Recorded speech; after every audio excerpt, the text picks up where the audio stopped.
So hello everyone. अब इस video में हम क्या देखेंगे? इस वीडियो में हम देखेंगे अपना वीएलपी प्लॉट करना। जो ये इक्वेशन हमने ड्राइव करी थी ना, इसको हम प्लॉट करना सीखेंगे। भाई इसको हम प्लॉट कैसे करते हैं, इस वाली इक्वेशन को हम प्लॉट कैसे करते हैं।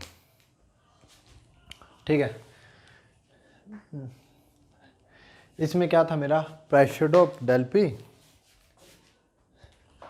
P, potential energy, friction energy और kinetic energy.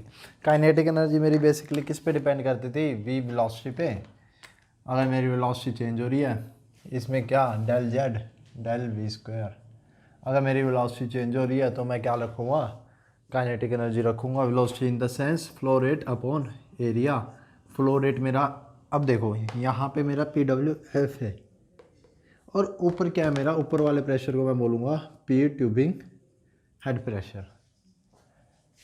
P tubing flowing tubing head pressure, ऐसे पीटीएफ। ठीक है, पीडब्ल्यूएफ। इतनी बात मेरे को क्लियर होगी, नोटेशन क्लियर होगी। पीटीएफ मेरे को वेलोसिटी का फॉर्मूला पता होता है क्यू अपॉन एरिया। एरिया यहाँ पे नीचे ट्यूबिंग का सेम है और ऊपर सरफेस तक ट्यूबिंग का एरिया क्या सेम है। ये कांस्टेंट हो गया, फ्लो रेट मैं कांस्टेंट ले रहा हूँ तो मेरा वी क्या हो गया? कांस्टेंट हो गया। तो ना जो ये होती है ना, ये काइनेटिक एनर्जी मेरी नेग्लिजिबल होती है, यानी कि बहुत कम। अगर चेंज हो भी रही है या कहीं ऊपर नीचे कुछ हो भी गया तो भी ये मेरी वेलोसिटी तब भी क्या होगी? नेग्लिजिबल होएगी। क्या होगी? इसको हम इग्नोर कर देंगे। अगर हम फील्ड यूनिट्स मिले तो जीसी कर लेते हैं ना, जीसी। चलो छोड़ो, वो अलग बात है। तो हम इसको क्या कर देंगे? इग्नोर कर देंगे। मेरा मेनली किसके थ्रू होता है? प्रेशर ड्रॉप ट्यूबिंग में। ये दो चीज़ें रहती है, एक फ्रिक्शन वाला प्रेशर रहता है और एक रहता है मेरा हाइड्रोस्टैटिक हेड। ओके, अब पहला केस देखते हैं हम। पहला केस, अब वीएलपी प्लॉट करना सीख रहे हैं हम, तो ये ध्यान से देखना है वीएलपी प्लॉट कैसे करते हैं। जैसे हमारा आईपीआर था वैसे वीएलपी है। उसमें हमारा क्या रहता था? पीआर रहता था और पीडब्ल्यूएफ, ये दोनों का खेल रहता था, पीआर पीडब्ल्यूएफ। इसमें मेरा क्या रहेगा? पीडब्ल्यूएफ और फ्लोइंग ट्यूबिंग हेड प्रेशर का खेल रहेगा। अब देखो, मेरा इमेजिन करो ऑयल है, ये पूरा किससे भरा हुआ है? ऑयल से। स्टैटिक, बीच में ऐसे सोचो कहीं पे मैंने वेल बंद कर दिया और मेरा पूरा ऑयल से भरा हुआ है। ठीक है, ये जो मेरा प्रेशर है ना, ये greater than bubble point pressure है ऊपर, और पीडब्ल्यूएफ भी मेरा greater than bubble point pressure है। यानी कि मेरा जो ऑयल है ना भरा हुआ, ये ऊपर सरफेस तक क्या रह रहा है? ये मेरा वन फेज में रह रहा है। पहली कंडीशन ये लेके चलते हैं हम, मेरा वन फेज में रह रहा है। क्या असलियत में ऐसा रहता है? नहीं, असलियत में ऐसा नहीं रहता। मेरा बबल पॉइंट कहीं बीच में आ जाता है। ठीक है, वो बाद में देखेंगे, पहले यही देखते हैं। ये और ये मेरा बबल पॉइंट से क्या है? ज़्यादा है। अब देखो, मेरा del P rho g half rho V square. पहले हम लेते हैं अपना हाइड्रोस्टैटिक हेड।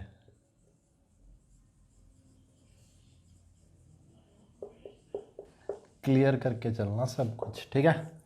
हाइड्रोस्टैटिक हेड, अब जो भाई ये होती है ना मेरी, इसकी हाइड्रोस्टैटिक हेड मेरा किस पे डिफाइन कर रहा है? डेंसिटी पे डिफाइन कर रहा है।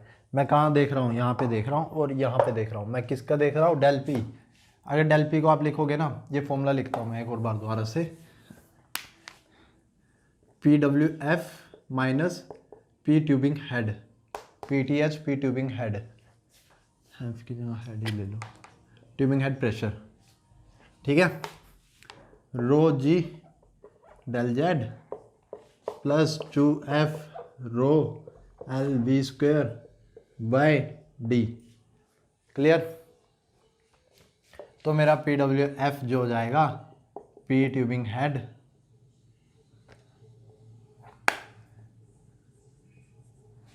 Plus rho G del Z plus 2f rho L V square by D. तो भाई ये है, देखो ये चीज़ है ना मेरी, इसमें मेरा जो ट्यूबिंग हेड है ना, ये मेरे हाथ में रहता है। किसके हाथ में रहता है? ऊपर ऑपरेटर के। कैसे? चोक ना मेरे हाथ में रहती है, इसको मैं पार्शली ओपन करूंगा या पार्शली क्लोज करूंगा, तो पी ट्यूबिंग हेड मैं क्या कर लेता हूँ? फिक्स कर लेता हूँ प्रोडक्शन इंजीनियर के हाथ में। प्रोडक्शन इंजीनियर यहाँ तक तो पहुँच नहीं पाता, यहाँ अपना हाथ थोड़ी ना डाल के कुछ वॉल बंद करेगा। ये ऊपर होता रहा जो, ये PTH होता है प्रोडक्शन इंजीनियर के हाथ में, ट्यूबिंग हेड। ये क्या करेगा, ऊपर से बंद करेगा या कम करेगा या ज़्यादा करेगा, मेरे को जितनी प्रोडक्शन चाहिए होगी उस हिसाब से, ठीक है। तो ये तो मेरा फिक्स हो गया यानी कांस्टेंट हो गया, तो इसको नहीं देखेंगे हम। इसकी तो वैल्यू अगर 200 है, ऊपर 200 मैंने फिक्स करी हुई है तो 200 ही आएगा। क्यों? क्योंकि मैं बंद कर दूंगा या खोल दूंगा मेरे को जिस हिसाब से मेरे को मेरा प्रेशर चाहिए। अब देखो इसमें मेरा जो हेड है ना, पहला टर्म लेते हैं हाइड्रोस्टैटिक हेड। हाइड्रोस्टैटिक हेड, ये मैंने क्या माना है, ध्यान से समझना है यार। ये जो VLP है ना, अगर VLP की प्लॉटिंग समझ में नहीं आई ना, मेरे को भी नहीं आई थी समझ में, फिर सालों निकल जाते हैं समझने में भाई होता क्या है क्या नहीं होता, ठीक है। हमारे पास teachers in the sense teachers तो थे, पर हम खुद ही नहीं पढ़ना चाहते थे, ठीक है। तो भाई एक ही बार मेरा क्या लेना है, एक ही बार में समझूंगा मैं कैसे होता है। तो मैं पहले ये वाला टर्म ले रहा हूँ हाइड्रोस्टैटिक हेड। इसमें ना मैं 1 फेज़ मान रहा हूँ, बबल पॉइंट से ऊपर मान रहा हूँ। तो जो ये मेरी डेंसिटी होती है ना, वो बहुत नेग्लिजिबल चेंज होती है। ऑयल जैसा का ऑयल आया मेरा नीचे, जितनी डेंसिटी का ऑयल आया उतनी डेंसिटी का ऑयल मेरे को ऊपर मिलता है। अगर मेरा 1 फेज़ है तो अब बबल पॉइंट है तो इतनी डेंसिटी का ऑयल मेरे को कहाँ मिलता है, ऊपर मिलता है। ये सोचने वाली बात है। तो मेरी जो ये वाला टर्म है ना, ये वाला टर्म मैं किस पे कैलकुलेट कर रहा हूँ, ये वाला टर्म मैं इस पे कैलकुलेट, ये वाला टर्म मेरा क्या चेंज कर रहा है, PWF चेंज कर रहा है, ठीक है। PWF चेंज कर रहा है, यानी कि ये जो PWF है यहाँ पे इस पॉइंट पे मेरी डेंसिटी, अगर मैं फ्लो रेट बढ़ा भी दूँ, जितना मर्जी फ्लो रेट बढ़ा लूँ, तो यहाँ से यहाँ तक जितना मेरा कॉलम रहेगा उतना ही कॉलम रहेगा, और डेंसिटी मेरी क्या नहीं होगी, चेंज नहीं होगी। तो डेंसिटी हाइड्रोस्टैटिक डेंसिटी मेरी चेंज नहीं होगी, तो मेरा हाइड्रोस्टैटिक हेड नियरली क्या रहता है, रिमेन्स कांस्टेंट। किसके लिए, क्या असलियत वैल्यू में भी ऐसे ही रहता है? असलियत वैल्यू में मेरा, वो मैं बाद में बताऊंगा, मेरा कहीं बीच में गैस निकल जाती है, बबल पॉइंट आ जाता है। पर मैंने अभी ज्यूम करा है आइडियल केस, अगर मेरा ऑयल का ऑयल ही पहुंच जाए, ठीक है। अभी यही देखना, फालतू अभी कुछ नहीं सोचना, वो अगली वीडियो में सोचेंगे, सोचवाऊंगा मैं, ठीक है। अभी जितना मैं सोचवा रहा हूँ इतना ही सोचो, ठीक है। हाइड्रोस्टैटिक हेड, ये क्या रहेगा मेरा, डेंसिटी मेरी क्या रहती है, नियरली कांस्टेंट रहती है।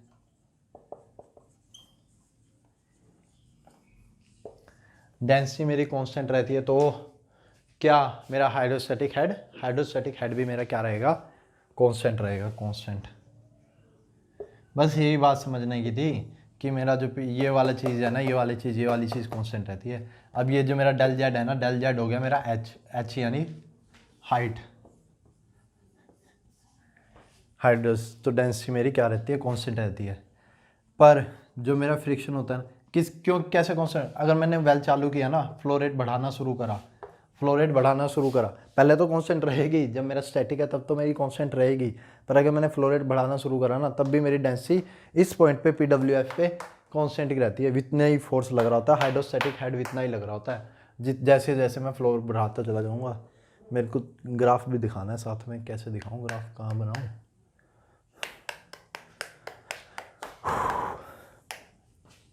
ये ठीक है। अभी ग्राफ बनाते हैं, तो फ्लो रेट बढ़ाऊंगा तो मेरी डेंसिटी में क्या चेंज आएगा, नेग्लिजिबल चेंज आएगा, इतनी समझ लो, ठीक है। और ये मेरा हो गया। अगला टर्म आता है मेरा फ्रिक्शन वाला टर्म, तो भाई फ्रिक्शन जो है ना मेरा, फ्रिक्शन वाला टर्म क्या है मेरा, 2F रो LV²/d। तो इसमें जो V² है ना, मेरा फ्रिक्शन वाला टर्म डायमीटर पे डिपेंड करता है, डायमीटर ऑफ ट्यूबिंग में अगर डायमीटर ऑफ ट्यूबिंग चेंज होएगी तो वैसे वैसे चेंज होगा। ये आगे पढ़ेंगे हम, ये हम नोडल एनालिसिस में देखेंगे। फिलहाल अभी हम A की ट्यूबिंग, डायमीटर D की ट्यूबिंग कांस्टेंट मान के चल रहे हैं, ठीक है। तो जो मेरा V है ना, V क्या होता है मेरा, Q/A होता है। V क्या होता है मेरा, फ्लो रेट अपॉन एरिया। अगर मैं फ्लो रेट बढ़ा रहा हूँ, एरिया तो मेरा कांस्टेंट, अगर मैं फ्लो रेट बढ़ा रहा हूँ, अब बोल सकते थे कि काइनेटिक एनर्जी भैया मेरी नेग्लिजिबल ही रहती है, उसको इतना नहीं लेते, ठीक है। पर अगर मैं फ्लो रेट बढ़ा रहा हूँ, तो मेरा जो फ्लो रेट बढ़ रहा है ना, फ्लो रेट बढ़ाने से जितना मैं फ्लो रेट बढ़ाऊंगा वैसे ही मेरी क्या बढ़ेगी, फ्रिक्शन फोर्स बढ़ेगी। अगर इस फॉर्मूले से भी नहीं सोचना ना आपको, आप सोचो अगर मेरा फ्लो रेट मैं यहाँ से बढ़ाऊंगा ना, जितना ज़्यादा मेरा फ्लो रेट होगा, जितनी ज़्यादा उससे निकलेगा मेरा ऑयल या जो भी होगा यहाँ पर, इतना क्या मेरा ड्रैग लगेगा, फ्रिक्शन ड्रैग लगेगा पीछे की तरफ इतना ज़्यादा। ये फ्रिक्शन की प्रॉपर्टी रहती है कि जितना ज़्यादा वो इतना ज़्यादा रजिस्ट करता है किसको, एक्शन को, इतना ही ज़्यादा रजिस्ट करता है। तो फ्रिक्शन मेरा क्या होगा, लीनियरली इंक्रीज होगा क्यू के साथ, लीनियरली इंक्रीज विद क्यू। ये मेरी मेन चीज़ होती है, ये दो बातें मेरी समझने की होती है। अब देखो, अब मैं क्या प्लॉट करूँगा, अब मैं पुल आउट करूँगा ग्राफ, ठीक है। इसको मैं रब कर दे रहा हूँ, मेरी ये दो चीज़ें क्लियर हो गई। ये क्या होती है, लीनियरली, क्लियर लिखना है, लीनियरली चेंज विद क्यू, यानी increase with Q, linearly increase with Q. Notes में लिखो लीनियरली इंक्रीज विद क्यू। तो अब इसको रब कर देते हैं। अब मैं बनाता हूँ ग्राफ। ग्राफ कैसे बनता है, जितना मैं सोचवा रहा हूँ इतना ही सोचना भी। अभी वीएलपी को बुक से मैच मत करने लग जाना। आगे वाली वीडियो में बताऊंगा मैं वीएलपी जो बुक्स में गिवन होता है कैसा होता है। तो मेरा जो ग्राफ होगा ना भैया, जो मेरा ग्राफ होगा ना, मान लो ये मेरा प्रेशर है और ये मेरा फ्लो रेट है, इंक्रीज हो रहा है इस साइड। तो ये जो मेरा ग्राफ होगा ना, ये देखो हाइड्रोस्टैटिक हेड तो मेरा कांस्टेंट ही है, जितना मर्जी मैं फ्लो रेट बढ़ा लूँ। ये क्या है मेरा, ठीक है, जितना मर्जी फ्लो रेट बढ़ा लूँ, मेरा हाइड्रोस्टैटिक हेड क्या रहेगा, कांस्टेंट रहेगा। पर अगर मैंने फ्रिक्शन बढ़ाया तो मेरे को इतना ज़्यादा, मेरे को क्या रिक्वायर होगा, पीडब्ल्यूएफ इतना ज़्यादा इंक्रीज होता चला जाएगा। इक्वेशन के हिसाब से भी पीडब्ल्यूएफ, जो मैंने यहाँ पे इक्वेशन लिखी थी ना, यहाँ पीडब्ल्यूएफ था। अगर मेरा फ्रिक्शन फैक्टर बढ़ रहा है तो मेरा पीडब्ल्यूएफ भी क्या इंक्रीज होता रहेगा। तो ये मेरा कुछ इस तरह बनता है, क्या बनता है, ये तो मेरी हाइड्रोस्टैटिक हेड होगी। तो मेरा flow rate 0, friction 0, flow rate increase हुआ, फ्रिक्शन इंक्रीज हो गया, ठीक है। ये मेरा क्या है, डेल पी एफ। अब देखो ध्यान से देखो, अगर इन दोनों को ऐड करता हूँ मैं, ऐड करके मेरा क्या आ रहा था, जो मेरी वो बड़ी इक्वेशन थी उसमें मैं ऐड करता हूँ अगर, तो ये मेरा ये बनेगा कुछ इस तरह से, इंक्रीज होगा डेल पी टी। तो भाई यही होता है मेरा क्या, वीएलपी प्लॉट क्या होता है, वीएलपी प्लॉट पीडब्ल्यूएफ और क्यू के बीच में होता है, वर्टिकल वेल परफॉर्मेंस, वो कुछ इस तरह परफॉर्म करेगा। बस यही होता है मेरा क्या, वीएलपी। पीडब्ल्यूएफ क्यू इंक्रीज होगा, किसकी वजह से इंक्रीज हो रहा है, मेनली फ्रिक्शन की वजह से। हाइड्रोस्टैटिक हेड कांस्टेंट रह रहा है, ये जो हाइड्रोस्टैटिक हेड वाला पोर्शन है, ये जो मैंने लाइन बनाई थी, तो बेसिकली ऐसे इंक्रीज होगा। ये मेरा हो गया किसके लिए, वन फेज ऑयल के लिए। इसमें कोई डाउट, इक्वेशन से बताया तो इसमें कोई डाउट नहीं होना चाहिए। अगर फिर भी है तो मैसेज करना, और क्या। तो मेरा del P T P W F Q, इतनी मेरे को बात क्लियर होगी, मेरा वी एल पी कैसे प्लॉट होता है, ऐसे, ठीक है। ये उन बच्चों के लिए, थर्ड ईयर वाले बच्चों के लिए नहीं है ये मेरा जिन्होंने वी एल पी पढ़ा हुआ है उनको ऐसा कर्व दिखता है वी एल पी। ये वाली चीज़ मैं बताऊंगा उनको ऐसा कर्व क्यों दिखता है। बेसिकली मेरा, अगर मैं आइडियल केस लूँ, ऑयल लूँ जो अब बबल पॉइंट है, तो मेरा वी एल पी कुछ इस तरह दिखता है, ठीक है। अब देखो फॉर गैस के साथ भी मेरा होता है। हालांकि मैंने गैस का कहीं कुछ दिखाया नहीं है, मतलब क्यूजी वगैरह, क्यूजी का मेरा भी आईपीआर वगैरह रहते हैं, तो क्यूजी के IPR gate point of view से इम्पोर्टेंट नहीं है, पर गैस का मैं ये दिखाता हूँ वीएलपी कैसे रहता है। गैस में मेरा क्या रहता है, गैस में मेरा हाइड्रोस्टैटिक हेड जैसे जैसे मेरी गैस ऊपर की तरफ जाती है ना, तो फ्लो रेट जैसे, तो ये डिक्रीज़ होता है गैस में। क्यों डिक्रीज़ हो रहा है, क्योंकि मेरा ना वॉल्यूम बढ़ता रहता है इसका, ऊपर जाते जाते गैस का वॉल्यूम, मेरा प्रेशर रिलीज हो रहा है तो बढ़ रहा है मतलब डेंसिटी क्या हो रही है, डिक्रीज हो रही है, ठीक है। तो मेरा ना ये थोड़ा सा गिरता है, क्या हाइड्रोस्टैटिक हेड पहला क्या था, पहले किसके लिए था, पहले था मेरा ऑयल के लिए, अब किसके लिए है, ये गैस के लिए। ठीक है, और जो मेरा ये है ना, ये क्या फ्रिक्शन फैक्टर ये कुछ इस तरह इंक्रीज होता है कर्व बना के। ठीक है, और जो मेरा टोटल होगा ना, टोटल कुछ इस तरह बनेगा। ओके क्लियर, इतना पार्ट सेम। लिक्विड में कैसे होता था, ऑयल में कैसे होता है स्ट्रेट लाइन, पर इसमें कैसे हो रहा है कर्व। और डेल पी टी ये लिक्विड में हाइड्रोस्टैटिक हेड क्या रहता था मेरा, एक कांस्टेंट रहता था, पर इसमें क्या हो रहा है मेरा डिक्रीज हो रहा है। ये भाई ये क्या हुआ मेरा वी एल पी प्लॉट हो गया। ठीक है, इसमें कोई डाउट नहीं होना चाहिए, मेरा गैस का कुछ इस तरह का बनता है we L P. Okay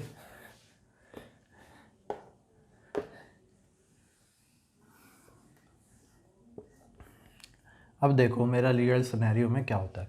real scenario में क्या होता है, मेरा ऑयल आ रहा होता है, पर कहीं पे बीच में या यही बबल पॉइंट से नीचे या कहीं पे बीच में मेरा बबल पॉइंट से कम हो जाए, मतलब ऊपर मेरा बबल पॉइंट से कम है प्रेशर पी, ये मेरा कम हो जाए। ठीक है, अब इसमें मेरा क्या रहता है, मैं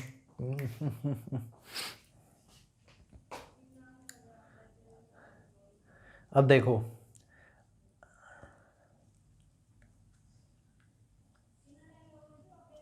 हाँ, तो मेरा ये कैसे रहता है, ये कुछ इस तरह का रहता है, इस तरह कैसे रहता है, यहाँ से यहाँ तक ना, जैसे ही मेरा फ्लो रेट इंक्रीज होना शुरू होता है, फ्लो रेट इंक्रीज होना, पहले तो मेरा वेल स्टैटिक है, अब मैंने जैसे ही फ्लो कराना शुरू कराया ना, क्यू जीरो था स्टार्टिंग में, अब जैसे ही मैंने फ्लो कराना शुरू कराया ना, तो वो यहाँ पे अगर मेरा स्टैटिक है ना, तो यहाँ रुक जाएगा और जितनी गैस निकलनी होगी ना निकल जाएगी, उसमें मेरा बाउल पॉइंट का कुछ चक्कर नहीं रहता, वो मेरा इतना ही ऑयल इकट्ठा रह जाता है, क्योंकि गैस मेरी निकल जाती है जितनी भी निकलनी होती है उस पॉइंट पे। अगर उस पॉइंट पे रेस्ट है तो इतनी जितनी गैस निकलनी है, तो मेरा ये PWF क्या हो जाता है, कांस्टेंट हो जाता है मेरा स्टैटिक, अगर मेरा वेल स्टैटिक है, मतलब यहाँ। अब जैसे ही मैं फ्लो रेट बढ़ाना शुरू करता हूँ ना, तो मेरी गैस निकलनी शुरू हो जाती है, क्योंकि बीच में कहीं बबल पॉइंट पे ना,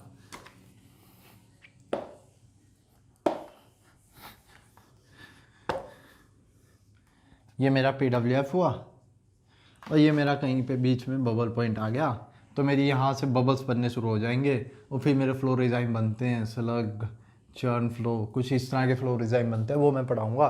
मल्टीफेज फ्लो बनते हैं पाइप में, तो वो बनने शुरू हो जाते हैं, और उसके कारण क्या होता है, मेरा गैस बननी शुरू हुई तो क्या सोचेंगे हम, हमारी जो है ना डेंसिटी भी डिक्रीज होने लग जाती है, और जितनी गैस बढ़ती है तो मेरा फ्रिक्शन फैक्टर भी बढ़ता है। पर स्टार्टिंग में मेरी सबसे पहले क्या कम फ्लो रेट है, तो फ्रिक्शन फैक्टर तो मेरा कम है, पर डेंसिटी क्या होने लग गई, डिक्रीज होने लग गई, तो असलियत में मेरा वेल पहले PWF नीचे जाता है, इस फैक्टर में, इस स्पेस में मेरा क्या, ये फैक्टर डोमिनेट करता है डेंसिटी वाला, तभी मेरा PWF क्या VLP में नीचे जाता है। ठीक है, ये वाला ग्राफ रहता है बुक्स में बना हुआ, वी शेप, नाइकी शेप बोलते हैं इसे।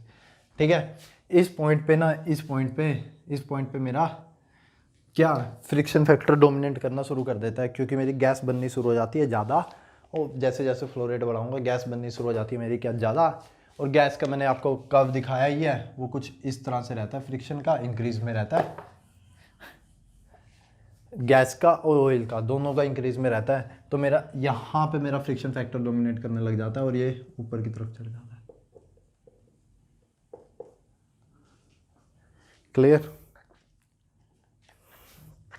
क्लियर, मेरी इक्वेशन थी जो PWF वगैरह वाली, वो ऊपर की तरफ चढ़ जाता है।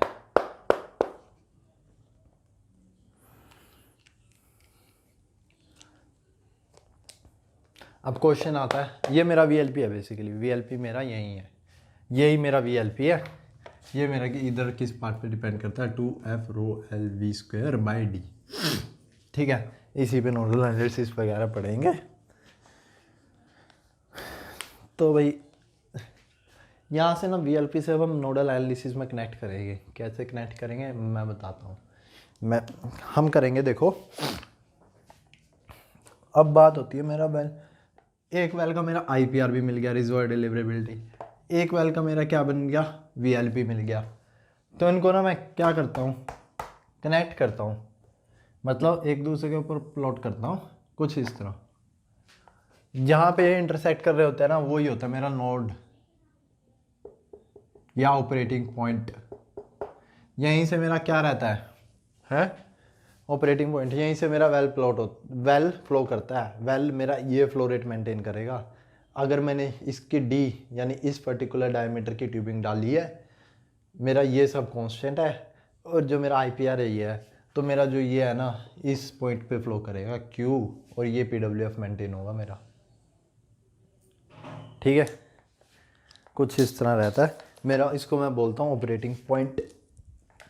ठीक है, तो मैंने अभी क्या बताया, VLP की इंटरसेक्शन IPR के साथ। चलो ये छोड़ो, अभी इसको थोड़ा और क्लियर करेंगे। पर मेनली जो मेरा नाइकी होता है ना, नाइकी को अगर कोई कहीं क्वेश्चन आए, मेरा हाइड्रोस्टैटिक हेड किस में डोनेट करता है, मेरा हाइड्रोस्टैटिक हेड इसमें डोनेट करता है, मेरा फ्रिक्शन हेड इसमें डोनेट करता है। बस इतना क्लियर रखना है आपको। ठीक है, अब IPR और VLP का भी मैंने आपको क्या बता दिया, इंटरसेक्शन। अगर मैं IPR भी प्लॉट करता हूँ तो जहाँ पे मेरा इंटरसेक्ट हो रहा होगा वो मेरा होता है ऑपरेटिंग पॉइंट। तो उसी पॉइंट पे मैं क्या करता है Q। ये पॉइंट मेरे को क्या डिसाइड करने में, आर्टिफिशियल लिफ्ट आगे आएगा। आर्टिफिशियल लिफ्ट वहाँ पे डिसाइड करने में मैटर करता है। ये जो इंटरसेक्शन पॉइंट होता है, इसी की वजह से हम आर्टिफिशियल लिफ्ट लगाते हैं। वो देखेंगे क्यों लगाते हैं आगे, आर्टिफिशियल लिफ्ट स्टार्ट करने से पहले इंट्रोडक्शन में। तो यही होता है मेरा जो बेसिकली होता है VLP and IPR operating point. अब मेरे को नाइकी का भी प्लॉट करना आ गया, और मेरा ये कौन सा IPR तो मेरे को रिजर्व डिलीवरेबिलिटी में आ गया था। तो यहाँ मेरा क्या होता है, VLP ख़त्म होता है भाई। मैंने आपको इसके यूनिट्स बता दिए, मैंने आपको इक्वेशन बनवानी सिखा दी, एनर्जी इक्वेशन। मैंने आपको फ्रिक्शन इक्वेशन ड्राइव करना सिखाई, मैंने पॉइजली सिखाई। पॉइजली के बाद मैंने क्या सिखाया आपको, फ्लोट करना सिखाया कैसे होता है। पहले मैंने वन फेज़ का फ्लोट करके दिखाया, अब फिर मैंने बोला असलियत में क्या होता है, कुछ अलग होता है। तो मेरा भी बबल पॉइंट आ जाता है रोटो फेज़ का। नाइकी का मैंने क्या फ्लोट करना सिखाया।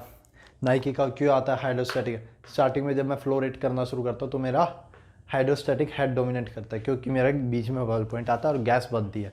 वो गैस डिक्रीज़ कर देती है, ये बीच में यहाँ पे डेंसिटी डिक्रीज़ कर देती है। पर कुछ समय बाद मैं अगर फ्लो रेट बढ़ाता जाऊँगा ना, तो फ्रिक्शन फैक्टर, ये वाला फैक्टर फिर से डोमिनेट क्या कर जाएगा, उसको डोमिनेट कर जाएगा। डोमिनेट करने के बाद ये मेरा क्या हो जाएगा, इंक्रीज़ हो जाएगा। बस यही कहानी है मेरी इसकी VLP IPR की। अब इसके बाद देखेंगे हम हमारे मल्टीफेज हॉरिजॉन्टल और वर्टिकल में कैसे होते हैं। उसके बाद फिर से इस पे आएंगे। इस पे आने के बाद हम देखेंगे कि हमारा nodal analysis, basically nodal analysis कैसे रहता है, वो चीज़ पढ़ेंगे।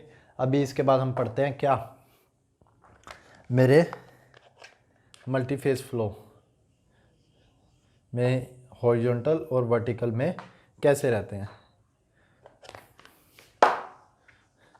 क्या किया मैंने, इन दोनों को ऐड करके प्लॉट किया। ठीक है, चलो ये आ गया आपको